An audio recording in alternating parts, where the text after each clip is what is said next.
Somehow এই প্রোগ্রামটাতে শাড়ি পরতে হতো। তো শাড়ি আমার আম্মা, আমি তো শাড়ি পরতে পারতাম না, আম্মাই পরালেন। এবং পরাতে যে আম্মা খেয়াল করলেন আমার মেয়ের পিঠের দিকটায়, একদম পিঠের শেষে একটা হাড্ডি আছে যেটাকে ডক্টররা বলে L5 নামকরণ করে, ওখানে ফোলা একটা জায়গা। আমরা যেমন অ্যালার্জি হলে বা আপনার কোনো একটা ব্যথা পেলে আপনি কখনো নোটিস করেন? না, আমি নোটিস করি, কারণ পেছনে কিন্তু আপনি খুব বেশি একটা খেয়াল করেন না। আচ্ছা, মানে আপনি বাট কোনো পেইন ফিল করা বা কোনো কিছু এরকম কখনো হয়নি? কোনো না, পেইন ছিল না, একেবারেই কোনো পেইন ছিল না। ওই যে কারণে আরো বেশি ওটা আমি মানে বুঝে উঠতে পারিনি। Please listen it very carefully. যেটা প্রথমেই বলেছি যে অবশ্যই এটা কেয়ারফুলি শুনতে হবে। এইটা ওনার লাইফের যে স্টোরিটা, মানে দিস ইজ রিয়েলি, মানে শেখার মতো অনেক কিছু আছে এখানে। বলেন তারপর। তো এটা আমি এই জন্য আরো বেশি স্পেসিফিক্যালি বলতে চাই। অনেকে আছে যে এগুলো দেখে কিন্তু নজর আন্দাজ করে অ্যাভয়েড করে যায়। হ্যাঁ, কোনো ব্যাপার না, ঠিক আছে, এটা করেন না। মানে অবশ্যই ডক্টরসের শরণাপন্ন হতে হবে, কারণ তারাই ভালো জানেন যে এটা কি হলো আপনার মা পেলো তারপরে FNAC করালাম। FNAC মানে কি আপনি অ্যাভয়েড করেন না এই বিষয়টা, যে না ঠিক আছে আমি মানে আম্মা অ্যাভয়েড করতে চাইছিল না। আম্মা বলছিল যে এটা কবে থেকে, বাট আসলে এটা অনেক আগে থেকে হয়েছিল, আমি জানতাম না। আচ্ছা, তা বলছে এটা কেন হলো, তোমার কোনো ব্যথা হয়? বললাম যে না। বলে যে তাহলে আমরা ডাক্তারকে এমনি দেখাই, ব্যথা না হোক, কিন্তু তারপর এটা কেন হলো, এটা কারণটা তো জানতে হবে। তো তখন আমি FNAC করালাম। এটা ঢাকা মেডিকেলে করেছিলাম। এটা নিডেল দিয়ে একটা পরীক্ষা করে, নিডেলটা মানে ওই কিছু একটা নিয়ে ওরা পরে দিয়ে করে। হ্যাঁ, ওটা একটা টিউমারের মতো, ওকে, গোল। তো নিডেল দিয়ে ওটাকে জাস্ট ওই রসটা বের করে আপনাকে ওরা এক্সামিন করে যে এটার ভিতরে কি আছে।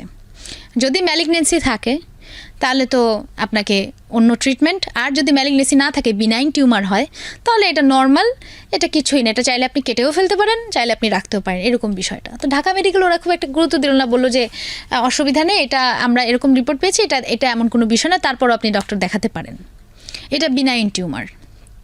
আমিও এটাই জানলাম। তো আমি সেটা জেনে আমি একটু মানে মনের দিক দিয়ে একটু শান্তি পেলাম যে সমস্যা নাই কোনো। এদিক দিয়ে গান বাজনা তো আমি করে যাচ্ছি, গানও চলছে সমান তালে, অনেক প্রচুর শো করি, তখন অনেক শো হচ্ছে, অনেক অ্যালবামে ভয়েস দিচ্ছি। হ্যাঁ, বিভিন্ন ঢাকার মগবাজার বলেন, মিরপুর বলেন, যত রকম স্টুডিও আছে, তখন প্লেব্যাকও করছি। তো তখন আমি চিন্তা করলাম যে সব কিছু ঠিকঠাক। হঠাৎ 9 মাস পরে আমার পেইন শুরু হলো, এই ফার্স্ট টাইম।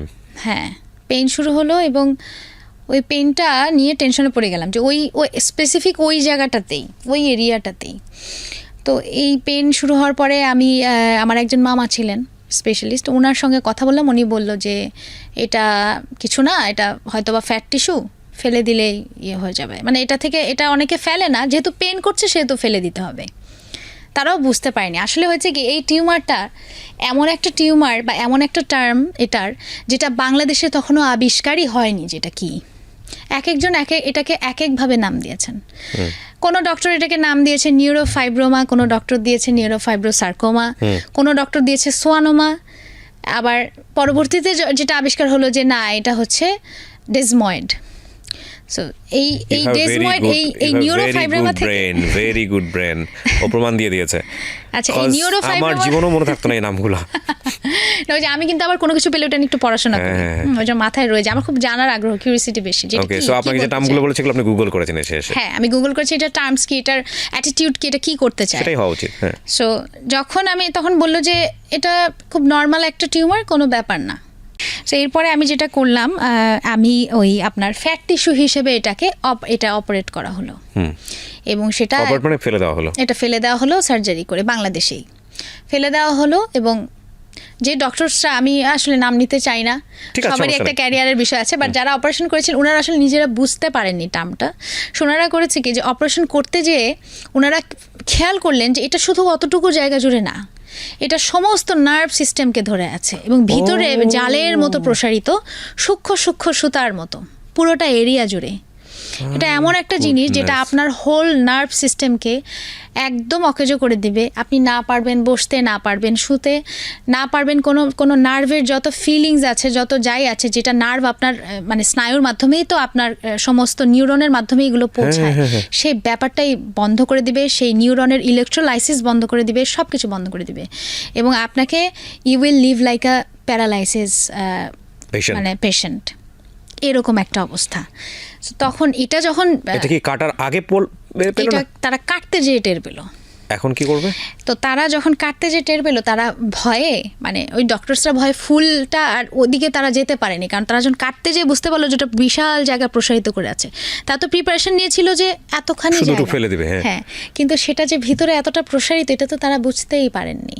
সো যখন তারা এটা, তখন তারা চিন্তা করলেন এটা নতুন, এরকম তারা কোনো পেশেন্ট দেখেনি এর আগে, তাদের সেই এক্সপিরিয়েন্সটাই ছিল না এটা কি করে করতে হয়। এবং এত সূক্ষ্ম সুতা যেটা আপনি নিডল দিয়ে বা নর্মালি যেভাবে সার্জারি হয় সেভাবে হবে না, এটাকে আপনার মাইক্রোস্কোপের আন্ডারে ফেলে করতে হবে, এরকম একটা ব্যাপার। কারণ ওই সূক্ষ্ম সুতাগুলো একটু যদি রয়ে যায় সেখান থেকে আবার ছড়িয়ে পড়বে শিকড়ের মতো, এইরকম একটা ব্যাপার ছিল। তো এটা আমি জানতে পেরেছি ওই সময়ের, আরও পরে আরও ভালো করে বুঝতে পেরেছি যখন আমি ওটা নিয়ে অনেক পড়াশোনা করলাম ওই সময়, যে আসলে এটা কিভাবে এটাকে আমি প্রতিরোধ করা যায়, বা এখন যেহেতু হয়ে গেছে এটাকে কিভাবে সম্পূর্ণভাবে এটাকে ফেলা যায় কিনা। তখন আমি তারপরে আমি ইন্ডিয়াতে গেলাম। আচ্ছা, ইন্ডিয়াতে গেলাম অর্ধকাটা অবস্থায়। হ্যাঁ, মানে এই যে এইভাবে কেটে ওটা তারা ওই সেলাইটা তো করে ফেলেছেন ওইভাবেই যতটুকু কেটেছেন, কিন্তু আমি জানি যে ভেতরে প্রসারিত, যেহেতু তারা আমাকে জানিয়েছেন এটা। তো ইন্ডিয়াতে যাওয়ার পর চেন্নাইতে আমার অপারেশন হলো। চেন্নাইতে যিনি অপারেশন করলেন সার্জন ছিলেন খুব ভালো, উনি আমাকে বললেন যে আমরা যেভাবে অপারেশন করেছি তাতে 98% চান্স আছে যে আমি সুস্থ হয়ে মানে ফিরছি। আমার আর ততদিনে কি টার্মটাকে ওরা বলেছে যে it is cancer or something? না, তখনও বলে নাই। ওনারা বলেছেন যে ইটস ক্যান্সার, এখানে ম্যালিগন্যান্সি আছে।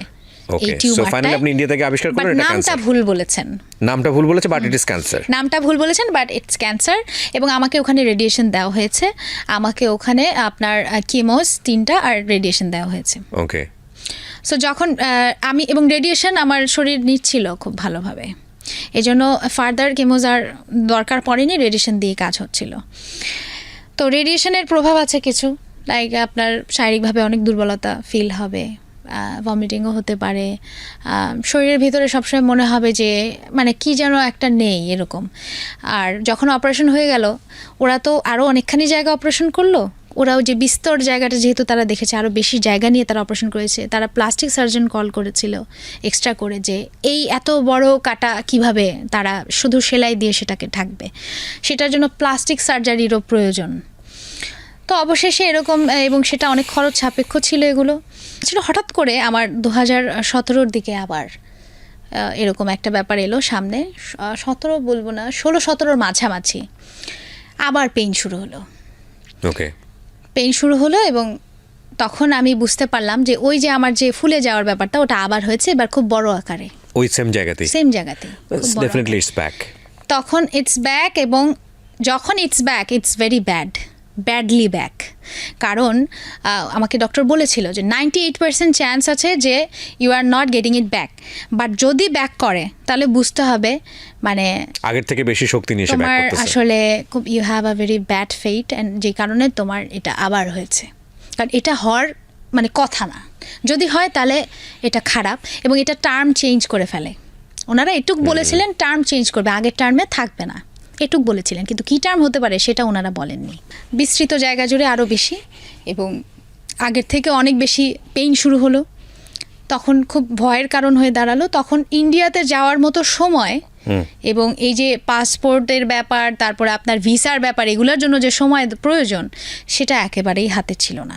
স্কয়ারে দেখালাম আমি, এবং সেখানে আমি যেটা জানতে পারলাম ওখানে একজন ডক্টর আছেন, আমি ওনার নামটা আসলে উল্লেখ করে বলতে চাই কারণ উনি আমার জীবনে একটা গুরুত্বপূর্ণ ভূমিকা পালন করেছেন। ওনার নাম doctor Rezaus Sattar. Okay, fine.